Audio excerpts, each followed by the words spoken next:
ভ্যানের দোকানদারি করে ভ্যানের কারণে রাস্তার দু সাইডে যানজট হয়। যানজটের মূল কারণে হলো দুই পাশে সবসময় যানজট লেগে থাকার কারণে গাড়ি আটকায় রাখে। দ্বিতীয়ত ফুটপাথে যে যানজটগুলো আছে সেগুলি। আরও একটা বড় সমস্যা হলো পুলিশের অবহেলা। এভাবে হলে আমাদের দেশে যানজট, বিশেষ করে বগুড়ার যানজট কোনো সমাধান হবে বলে আমি মনে করি। ট্রাফিকের জন্য ট্রাফিক আপনার সেভাবে যদি এলাকার গাড়িটা খেলে রাখি তাহলে এতটা জটজাম হয় না।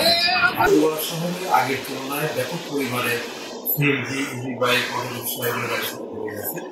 আমাদের অভিযান কিন্তু অব্যাহত আছে। আমরা দেখতে পাচ্ছি যে প্রতি মাসে প্রায় 3 থেকে 4 বার 5 বার আমরা অভিযান দিচ্ছি।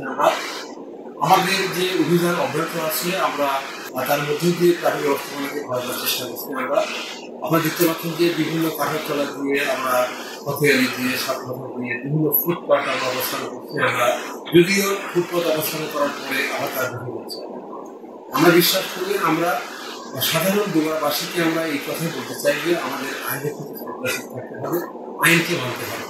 আমরা যেগুলো কাজ করছি আমরা আমাদের সহযোগিতা করতে হবে। আমরা প্রতিনিয়ত ট্রাফিক ব্যবস্থাপনাকে ভালো রাখার জন্য আমরা দেখতে পাচ্ছি যে আমরা কাজ করে যাচ্ছি।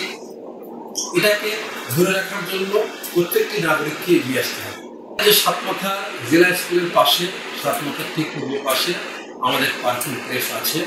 এটা সকলেই জানা উচিত। অনেকেই জানে, অনেকে জানে না। অনেকেই আমরা দেখতে পাচ্ছি যে থানার মধ্যে থেকে এই যে সপ্তমী সাতমাথা পর্যন্ত রাস্তার দুই পাশে পার্কিং করেন। এটা সত্যিকার অর্থে আমি বিশ্রাম স্বীকার করছি। পার্কিং করে আমরা অভিযানও করছি, আমরা প্রসিকিউশন দিচ্ছি, আমরা জরিমানা করছি। আমরা মনে করি যে প্রত্যেকটি নাগরিকের এটা মানা উচিত। বগুড়াবাসীকে উদ্দেশ্য করে বলতে চাই, যারা প্রাইভেট কার যারা চালান, যারা বাইক যারা চালান, আপনারা দয়া করে সপ্তপদী থেকে থানার পর্যন্ত রাস্তার দুই পাশে পার্কিং করবেন না, নির্দিষ্ট স্থানে আপনারা পার্কিং করবেন। এটা আমাদের আপনার মাধ্যমে আমি বগুড়াবাসীকে বলতে চাই যে আপনারা যেখানে সেখানে পার্কিং না করে, যানজট তৈরি না করে নির্দিষ্ট স্থানে আপনি পার্কিং করবেন।